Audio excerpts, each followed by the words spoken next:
박근혜 전 대통령의 메시지를 전달해 드리겠습니다. 국민 여러분, 박근혜입니다. 먼저 중국으로부터 유입된 신종 바이러스 감염증인 코로나19의 국내 확진자가 수천 명이나 되고 30명의 사망자까지 발생했다는 소식을 편지가 왔습니다. 감옥으로부터. 많은 분들이 보낸 이는 박근혜 전 대통령이었습니다. 받는 이는 국민 여러분. 현 집권 세력 때문에 살기 힘들다고 사람들이 호소한답니다. 이대로 가다가 나라가 잘못되는 거 아닌가 걱정한다고 합니다. 아이고, 누가 누구한테 할 소리인지 모르겠어요. 세월호 다음 날, 세월호 사건이 난 다음 날 정유라 챙기라고 직접 지시한 분이 누군가요? 그것 때문에 걱정했었잖아요. 대통령께서 모신 최순실 때문에 너무 걱정이 많았어요. 저희들은 조금 잘 지내고 잘 이겨내려고 하는데 어디서 누가 누굴 걱정하시는지 모르겠어요. 네. 편지 내용이 뭔지는 아시죠? 안 읽어봐도? 네. 그리고 이런 편지가 나올지도 다 알았어요. 예상하고 있었어요. 그런데 이게 국민들한테 전혀 울림이 없다는 것도 우린 다 압니다. 여기는 순수 음악 방송 아닌 밤중에 주진우입니다.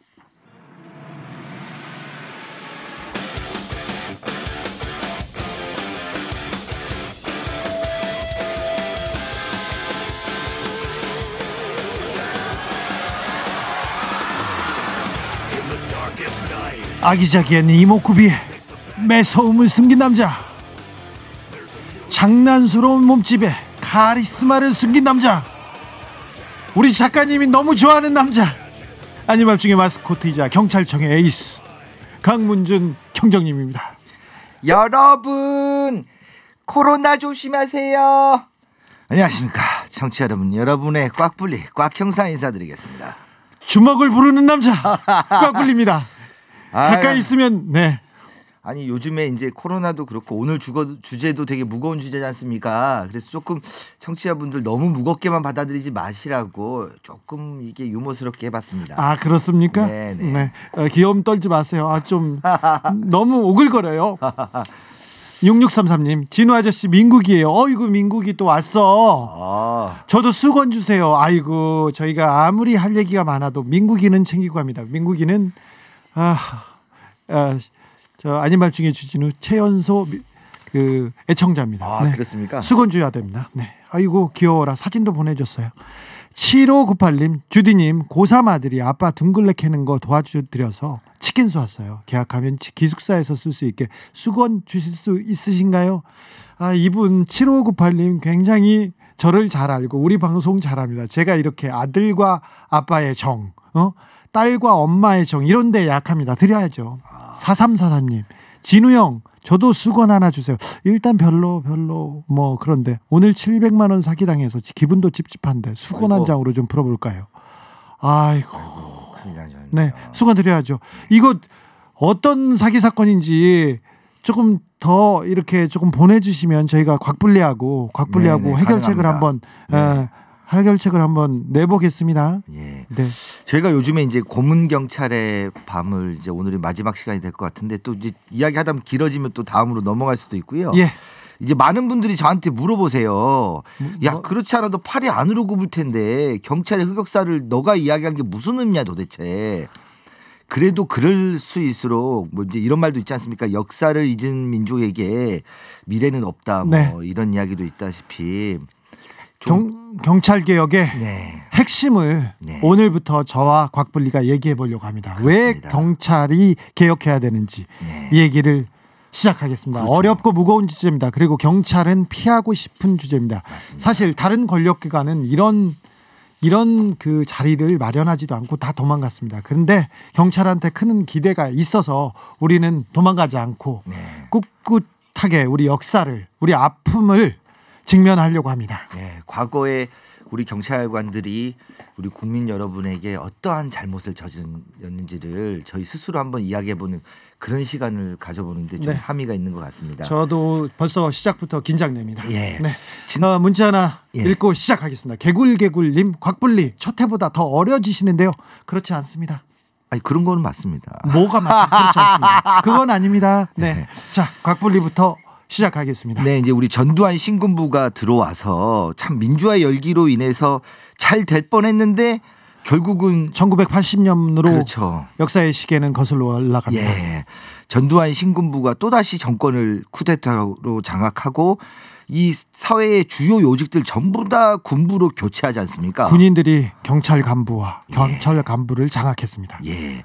그렇게 된 이후에 이제 좀 시간을 좀 더 빨리 이제 감아보면 그러다가 그 초창기에는 막 민주화 요구가 많았습니다. 제일 대표적인 게 5.18 광주 민주항쟁이 대표적이죠. 네. 예, 그 다음에 이게 좀 잦아들 즈음에 그때 당시 인터넷도 없고 했기 때문에 국민들의 눈과 귀를 막았기 때문에 1980년대 들불처럼 일어난 민주화 운동의 함성을 총각할 탱크와 헬기로 막았습니다. 예, 철저히 막아버리니까 오히려 1년, 2년 지나다 보니 사람들 사이에서 잊혀지기 시작하는 거예요. 패배감이 있었고요. 그때 굉장히 또 엄혹한 시절이었습니다. 그러면서 전두환 신군부가 뭐 사실 맞는지 틀린지 모르겠습니다만 저는 역사학자 아니니까요.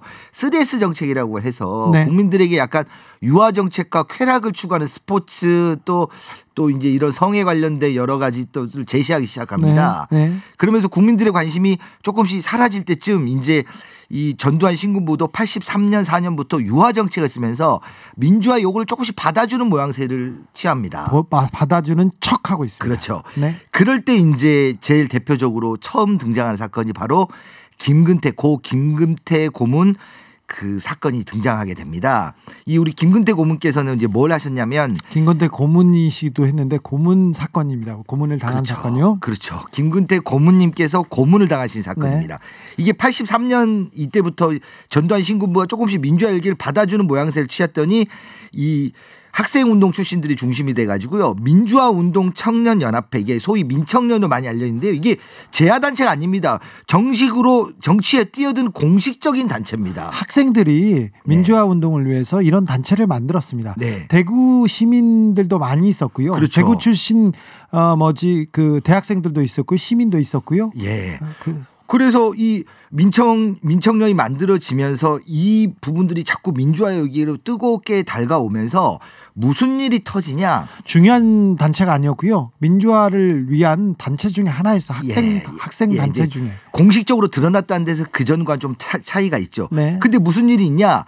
이 85년 당시에 미 문화원 점거 사건이 일어납니다. 네, 있었습니다. 예, 미 문화원 점거 사건이 왜 미국의 문화원을 우리나라 대학생들이 점거를 했냐. 80년에 있었던 5.18 광주 민주항쟁을 알리자는 취지였습니다. 네. 이게 계속해서 미국 문화원을 점거하니까 계속 뉴스를 타면서 이 민청년 단체 배후에 있다라고 지목된 민청년 단체가 주목을 받기 시작한 겁니다. 전 세계적으로 주목을 받기 시작했고요. 특별히 그렇죠. 우리나라에서 예. 전두환 정권한테는 굉장히 골칫거리였습니다. 그렇죠. 그래서 여기 두 가지가 전두환 정권한테 굉장히 골칫거리였는데 하나는 이 미 문화원이 점거해서 전 세계 외신들이 집중을 하다 보니까 왜 이 사람들이 이 대학생들이 미국 문화를 점거했느냐. 80년 5월에 있었던 광주에 있는 일들을 알려야 된다라는. 그러니까 사람들이 80년 5월에 광주에 무슨 일이 있었지? 당신만 해도요. 관심을 가질 거 아닙니까? 예, 광주 전남 지역 외에서는 무슨 일인지 모르는 사람들이 많았습니다. 그때만 해도 5.18은 북한에서 그 간첩들이 내려와서 그렇죠. 일으킨 폭동이다. 이렇게 뒤에서는 계속해서 선전선동을 하고 있었죠. 예. 그리고 이러한 민주화의 움직임을 인정을 해주게 되면 이제 전두환 정권 이 쿠데타로 장악한 전두환 정권에서는 정당성이 없기 때문에 굉장히 타격을 입지 않습니까? 그래서 이때 빼앗은 칼이 바로 경찰입니다. 그렇죠. 고문 경찰입니다. 제가 고문은 아니니까요. 네. 그때 당시 이제 그 박정희 정권 때부터 경찰이 이렇게 고문하는 여기서 말하는 게 우리가 살인 강도범 잡았을 때 경찰이 좀 욕하고 과도한 물리력을 행사하고 이런 부분이 아닙니다. 사람을 막 진짜 비참하게 진짜 꿰매고 때리고 하면서 없는 죄를 불게 하면서 특히 이런 시국 사건에 대해서요. 이러한 대공 관련된 기능을 전두환 신군부가 안기부를 통해서 꺼내들고 거기에 손과 발이 되는 게 바로 정말 가슴 아프지만 우리 경찰이었습니다. 경찰이었습니다.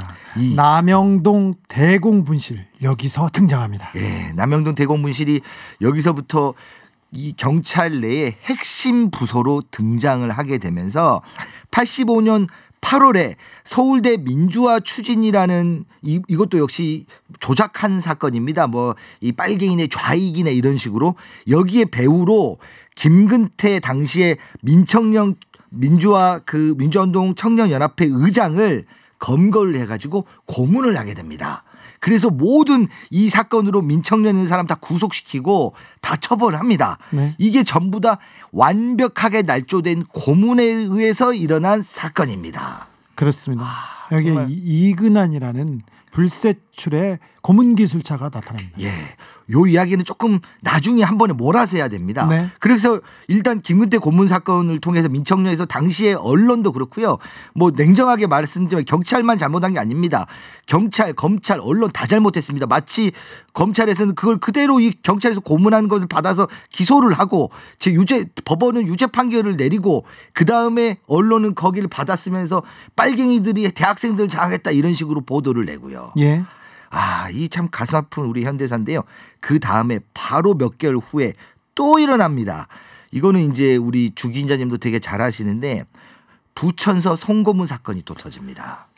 끈질긴 날개님이 1986년 부천 성고문 사건 나오려나 문기동 이랬는데 부천 성고문 사건으로 넘어가겠습니다. 예. 1986년 6월 1일입니다.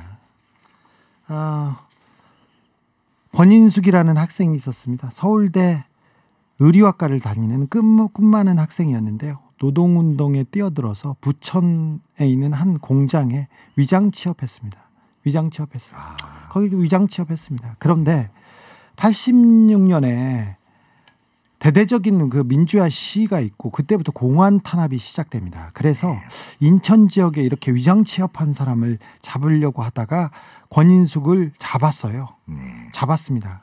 86년 6월 4일 밤에 권인숙은 아파트에서 자취하고 있었는데 자취하다가 밤에 잡혀가지고 끌려갔어요. 그래서 위장 취업했구나 그렇게 됐는데 끌려갔습니다. 그런데 6월 6일과 6월 7일 두 차례에 걸쳐서 성고문을 당합니다. 맞습니다.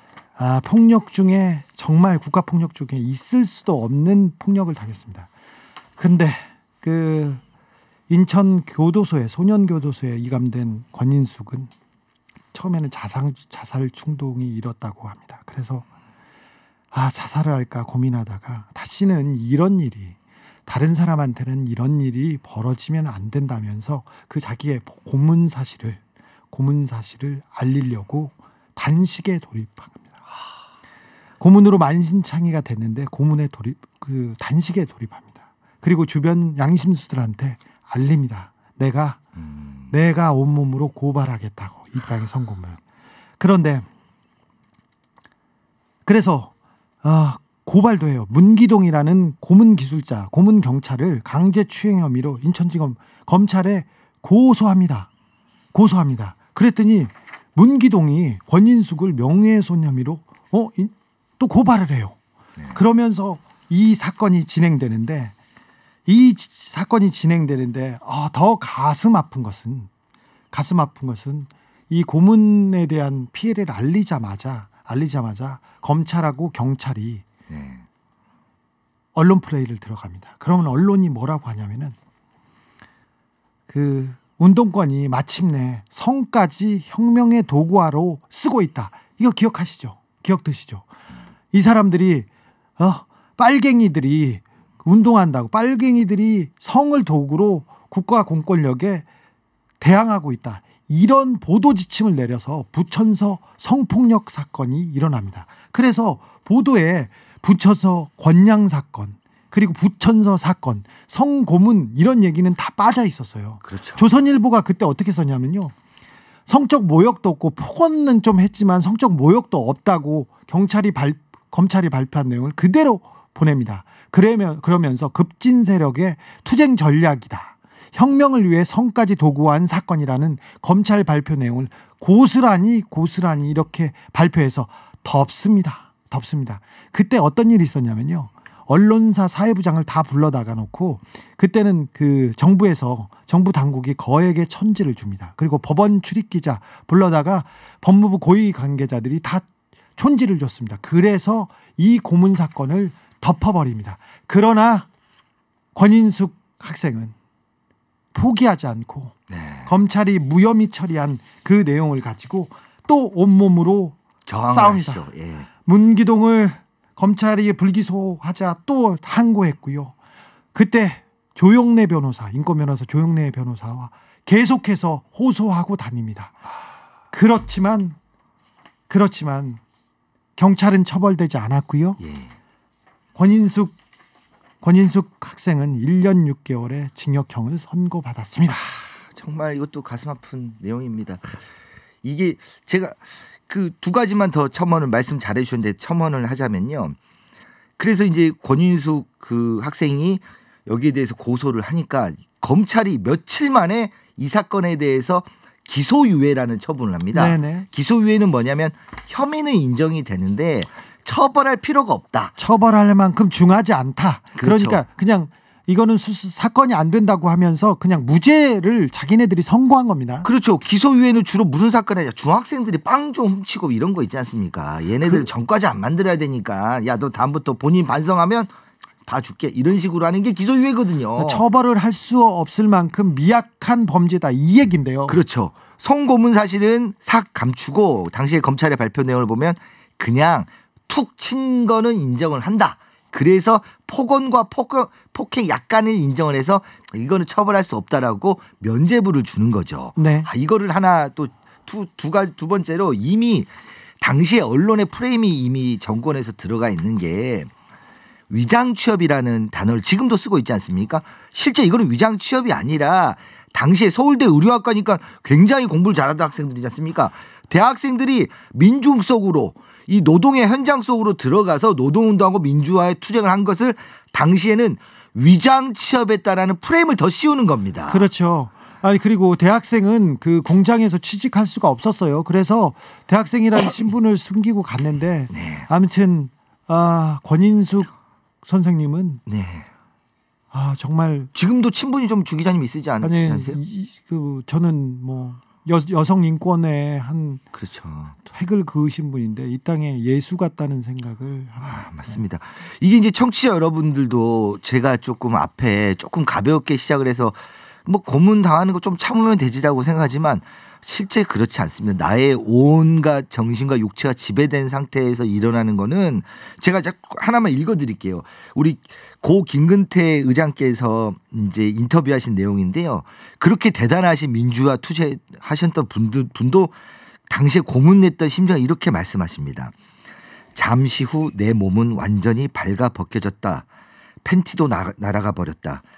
칠성대 위에 또다시 꽁꽁 묶여진 다음 고문자들은 발바닥과 발등에 붕대 같은 것을 여러 겹 감고 새끼발가락과 그 다음 발가락 사이에 전기 접촉면을 끼웠다.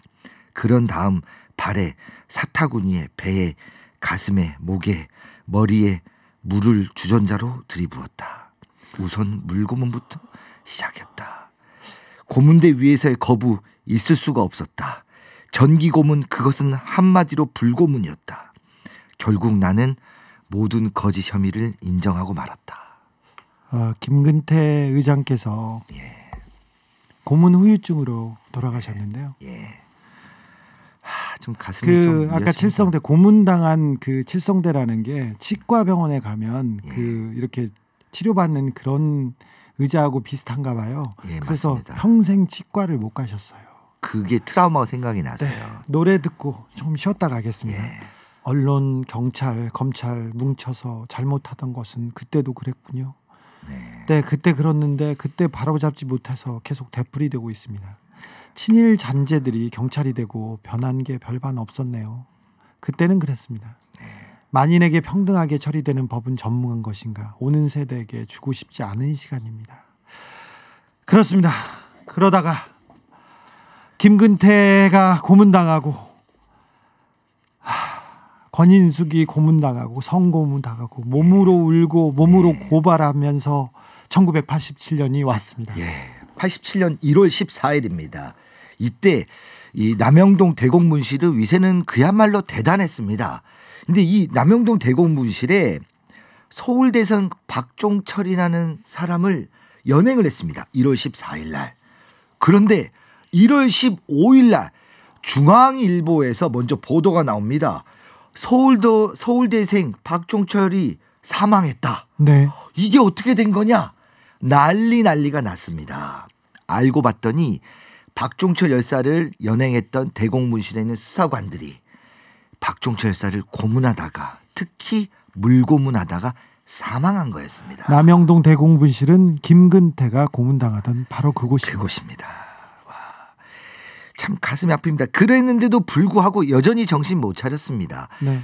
이 관계기관 대책회의가 열렸는데 이제 관계기관 대책회의라는 게 뭐냐면 안기부를 중심으로 경찰 대공분실에 경찰의 대공분실 그다음에 검찰의 공안부 뭐 이런 군에서도 참여를 하고요. 이렇게 무슨 시국 사건이 발생하면 이것을 어떻게 처리하느냐 여기에 관련된 겁니다. 이미 중앙일보 보도로 난리가 나 있는 상황에서 그럼에도 불구하고 검찰과 안기부는 이 사건을 그대로 경찰한테 맡겨서 이게 왜 죽었는지 찾아보도록 하자 이런 결정을 내립니다. 그래서 경찰이 역사적인 발표를 합니다. 예. 그래서 경찰이 당시에 치안본부장과 함께 이 연행한 서울대생이 사망한 것은 맞다. 대신 고문이나 이런 건 하지 않았고 탁친이 억하고 죽었다라는 취지의 발표를 합니다. 탁친이 억하고 죽었다가 여기에서 나옵니다. 네. 그 말을 이후에 예. 여론은 반전됩니다. 네. 아니 무슨 고문이 세상에 우리나라에 있을 수가 있습니까? 치안본부장과 내무부 장관 그다음에 박처원 당시에 대공 담당을 했던 치안감 했던 이야기들입니다. 여기에 이제 난리가 납니다. 그럴 때 이때 나중에 밝혀졌는데 이때 숨은 공로자가 한 명 있었습니다. 첫 번째 등장하는 사람이 바로 최환 지금 변호사고 당시 검사였습니다. 그때 검찰이 네. 그 김근태 사건 그리고 무엇보다도 부천서 송고문 사건을 덮어버렸기 때문에 이제 이 사건까지 덮을 수가 없었어요. 네. 그래서 그 최 검사가 그렇죠. 이제 실제로는 최 검사가 약간 의로웠던 거지 검찰이 의로했던 건 아닙니다. 왜냐하면 검찰은 이 사건을 그냥 경찰에서 스스로 수사하게 놔둬버렸거든요. 그리고 그 사실을 이 경찰에서 최초에 고문을 했던 사람은 2명이다. 여론에 물려서 난리가 나니까 경찰 스스로 2명을 잡아왔습니다. 이 사람들이 고문했어요. 잡았더니 검찰이 이 사람 2명이 고문한 게 맞소 하고 넘어가 줍니다. 그런데 이거를 밝히게 된 계기에 최환 검사 개인이 왜 잘했냐면 이때 전두환 신공부하고 안기부는 부검을 하지 말고 사건을 덮으라고 이야기를 합니다. 그런데 1월 15일 날 이미 중앙일보에 대서특필이 돼가지고 이미 기사는 대서특필이 아니었지만 이미 사회적으로 주목을 받고 이 사건을 어떻게 이거를 부검을 하느냐 부검하지 않느냐 부검해야 된다 해가지고 당시에 부검을 했던 최한 검사 그리고 최초에 나중에 와서 진술을 하는데 최초에 사망을 했을 때 당시에 그 현장에 갔던 검안 의사인 오연상 의사 선생님 그리고 부검을 했던 황적중 부검 의사 선생님 요 세 분의 의로운 활동이 있었습니다. 그래서 나중에라도 이 사실을 밝힐 수가 있었던 거고요. 그래서 세상에 빛을 보게 됩니다. 예. 그런데도 아직 정신을 못 차렸습니다. 경찰도 검찰도 안기부도 전두환 신구부도 정신을 못 차렸습니다. 그냥 희생자로 저 말단에는 경찰 2명 데리고 와서 구속시키고 사실 뒤에서는 돈을 찔러줬다고 합니다. 니네들이 책임지고 다 떠안고 가라. 네. 그런데 이 사건의 그 반전이 또 몇 개월 후에 일어납니다. 87년 5월에 우리 이제 나중에 국회의장까지 부의장까지 하셨는데 이부영 네. 당시 동아일보 기자가 구속돼 있었는데 또 의로운 교도관 분들을 통해서 천주교 정의구현 사재단 측에 실제 고문경찰 2명이 아니라 3명이라는 취지의 메모를 전달합니다. 그 전가를 교도관이 네. 함세웅 신부님한테 가져왔습니다. 예. 그 교도관 분도 굉장히 의로운 분인데 저하고 식사도 많이 하고 있습니다. 예.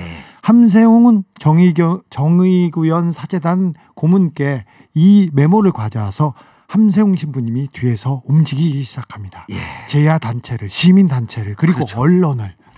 그래서 87년 5월 18일 날 천주교 정의구현 사재단에서 이 사실을 발표했는데도 불구하고 여전히 언론이 움직이질 않습니다. 그래서 뒤로 또 움직입니다. 예. 그래서 여기서 또 한 번 등장하는 의로운 당시에 저항했던 분이 동아일보의 김차훈 기자라는 분입니다. 그 기자한테 이렇게 흘렸죠. 예, 김차훈 기자가 이걸 써도 되나 마나 하면서 경찰 측에 물어봅니다. 나중에 이제 사로로 확인이 되는데 경찰 내에서 약간 이거에 대한 이 양심의 가책을 느끼고 있던 경찰관들이 김차훈 기자한테 사실을 찔러줍니다. 이게 경찰이 찔러줬어요? 예, 경찰이 확인해줬어요? 그렇죠. 네. 그거는 이미 팩트로 확인된 겁니다. 네. 그 당시에 이제 치안본부에 있던 경찰관 몇 명이 김차훈 기자한테 사실은 박처원 치안감이나 이쪽에서 대책회의를 통해서 5명이 맞는데 3명이 더 있는데 2명으로 축소 은폐한 게 맞다. 이 사실이 보도가 나가야 된다. 하고 몰래 경찰 내부에 있는 정보를 김차훈 기자한테 확인을 시켜줍니다. 그래서 5월 22일 날 동아일보에 대서특필이 되면서 이 사안이 또 한 번 우리나라 민주화의 큰 계기를 만들게 되는 겁니다. 87년에 보면 예. 거기에서 왔습니다. 이렇게 5월 22일 이 박종철 여사 고문치사를 얽힌 이 경찰과 진짜 경찰이 제일 잘못했죠. 검찰이 권력기관 언론의 잘못들이 만천하에 드러나면서 국민들은 대폭발을 일으킵니다. 이게 바로 87년 6월 민주화 항쟁인 겁니다. 그렇습니다. 전두환이 집권하던 50 시절은 대한민국은 그야말로 고문공화국이었습니다. 수많은 사건을 공안 사건으로 빨갱이로 간첩으로 만들었는데 고문으로 조작했던 일이에요. 예. 그때 가장 유명한 사람이 가장 결정적인 한 사람이 고문경찰 이근한입니다. 예. 문기동도 있지 않습니다. 문기동도 있지 않습니다. 문기동도 있지 않습니다. 네. 이근한이 있었습니다. 이근한입니다. 이제 87 민주화항쟁 인해서 이제 직선제가 도입되고 이거 보면 나중에 생략 거 제가 역사학자 아니지 않습니까? 왜 이근한 이 등장하냐? 그래서 87 민주화항쟁을 통해서 이제 민주화가 점차 서울에 범위 왔습니다. 그럴 때 바로 김근태 의장께서 아까 85년에 민청년 사건으로 구속돼서 교도에 수감됐던 김근태 의장께서 드디어 풀려 나오시게 되는 겁니다. 88년도에 나와서 온몸으로 그 고문을 기억하고 고발합니다. 예. 당시에 생각을 해보십시오. 저도 참 부끄러운 일입니다만은 이미 나는 나의 인격이 무너질 대로 무너졌지 않습니까? 그러면 그 트라우마가 어마어마하지 않습니까? 사실 김근태 의장은 고문에 대해서는 얘기하고 싶지도 않았어요. 이근한 얘기가 나오면 너무 힘들어했어요. 네. 너무 힘들어서 아무것도 못하고 생각하고 싶지도 않았습니다. 그런데 다른 사람이 고문이 더 계속돼서는 안 된다면서 그렇죠. 고발을 합니다. 고발하면서 나와서 그때 당시에는 누군지를 몰랐어요. A라는 경찰관이 어마어마한 경찰관이 있다. 내가 민주화에 투쟁을 하면서 굳은 소신과 신념으로 버티려고 해도 이 A라는 사람이 등장하면 다 무릎을 꿇을 수밖에 없다. 이 A라는 사람을 잡아서 처단을 해야지만 반드시 고문경찰의 이 대공경찰을 통해서 이 민주화 투사들을 빨갱이로 만드는 이런 것들이 끊어질 수 있다라고 교도소에 출소하자마자 김근태 의장께서 열렬히 외치고 다니시고 그 A라는 경찰관을 찾아다닙니다. 이때 또 등장하신 분이 계십니다. 김근태 의장이 그 고문을 당하면서도 저 사람은 고발해야겠다고 계속 인상착의, 신체 특이점 그런 내용들을 세세하게 습관까지도 다 기억하고 있다가 고발하셨어요. 예. 교도소에 출소하신 다음에 내가 그때 당시에는 내 동료들도 다 고문의 문의에서 불었지만 이건 도저히 안 된다. 그때 한겨레 지금 나중에 국회의원이 되신데 문학진 기자랑 같이 A 경찰관을 찾아다닙니다. 그래서 A 경찰관의 실명을 드디어 밝히게 되는 겁니다. 그 A 경찰관이 바로 이근한 경감이었습니다. 이근한 경감은 경찰청에 에이스였어요. 16번이나 대통령 표창을 받았고요. 조선일보에서 주는 청룡봉사상도 탔죠. 예, 당시에 김근태 의장 책이나 인터뷰를 보면요. 서울로, 대구로, 부산으로, 마산으로, 광주로 이렇게 고문을 당했던 민주화 투사들을 만나면 모든 인상착의가 다 동일합니다. 다 A라는 사람한테 걸린 겁니다. 이 A라는 사람을 찾지 못하면 우리나라 민주화가 돼서 지금 87년 민주항쟁으로 승리를 거뒀지만 제대로 바로잡을 수가 없다. 이 A를 찾아라. 이게 바로 이근한이었습니다. 이근한을 고발했지만 고발했다고 해서 이근한이 처벌받지는 않았어요. 1980년 당시에 피해자들을 모아서 김근태를 비롯한 피해자들이 고소를 했는데요. 고소를 하면 조사를 받을 때 그리고 조서나 그리고 자기 진술서를 그렇게 잘 썼대요. 그리고 한자로 모든 글자를 썼는데 판사가 이렇게 유식한 사람이 그렇게 모렴치한 고문을 했을 리가 없다고 법관이 고소를 기각한 적도 있었습니다. 한두 번이 아니었습니다. 88년부터 이 일을 시작하셔서 89년에 이르러서야 다 확인하고 그러나 89년 고문 기술자 이근한 경감은 잠적하고 숨어버립니다. 네. 그래 잠적하고 숨었습니다. 나중에 이렇게 검거둬서 벌을 받았습니다. 그런데 김근태 고문이 이근한을 용서한다면서 공개적으로 용서했죠. 그런데 만나서 얘기해보자고 제가 얘기했었어요. 김근태 의장한테. 네. 그리고 김근태 의장이 큰 뜻을 품고 있어서 그래서 우리가 남영동 대공분실도 가고 이런 그 역사적인 그 장소에서 이근한을 용서하는 얘기를 했으면 좋겠다고 했는데 얘기하시더라고요. 주영, 내가 다 용서하는데 그건 못하겠어. 남영동 나는 거기가 갈 수가 없어. 그러더라고요. 나중에 그 경찰에서 인권위원회를 만들고 이 고문에 대한 반성을 했습니다. 반성했죠. 반성을 했습니다. 스스로 그걸 다 밝혀냈죠. 이 고문 사건, 고문 조작 사건에 대해서 검찰은 반성하지 않았습니다. 그렇죠. 최근에 과거사위원회를 연 것 같은데 거의 40년 만이죠. 네. 그런데 반성하지 않았습니다. 그런데 아무튼 아픈 우리의 아픈 역사의 한 단면이었습니다. 고문 경찰의 밤 여기서 일단 마무리하겠습니다. 87 민주항쟁까지밖에 못 가서 너무 아쉽고 그 이후에 또 가야죠. 다음 시간에 또 가야지. 어딜 가려고 그래? 경찰의 뼈아픈 자성 계속하겠습니다. 벙어리 냉가슴 님이 고문경찰관 중에 양심선언하거나 피해자들에게 직접 찾아와 사죄한 분 있나요? 들은 적이 없어서요. 그런 분들은 지금 이 2000년대 참여정부 이후에 계속해서 공개 사과도 하고요.